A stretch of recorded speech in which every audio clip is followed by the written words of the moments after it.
बहिनीको साइकलबाट लडेर खुट्टा काटिँदा अपरेसनै गर्नु पर्यो।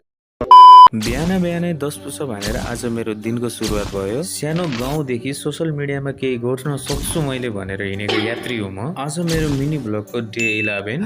हेलो गाइज, के छ हजुरहरु सबैजना सन्चै हुनुहुन्छ होला? म पनि एकदम ठिक छु। आजबाट चाहिँ म फ्याट लसको जर्नी पनि स्टार्ट गर्दैछु। 100 डेज मिनी ब्लग च्यालेन्ज सकिनको लागि चाहिँ अझै 90 डेज छ। यो 90 डेज भित्र चाहिँ मैले आफ्नो फ्याट पुरै लस गर्नेवाला छु। यो जर्नीमा मलाई साथ दिनको लागि चाहिँ मलाई फलो गरिदिनु होला। अनि अर्को खुसीको कुरा गाइस, अब चाहिँ म चाँडै नै आफ्नो बिजनेस स्टार्ट गर्दैछु। मैले नेपालमै केही गर्छु भन्ने सोच्नु चाहिँ गलत हो कि सही हो कमेन्ट गरिदिनु होला। काम भ्याएर टक्क लाएर खाना खान लागेको थिएँ। बहिनीको साइकलबाट लडेर खुट्टा काटियो भन्ने खबर सुने, नभन्दै धेरै नै काटिएको रहेछ।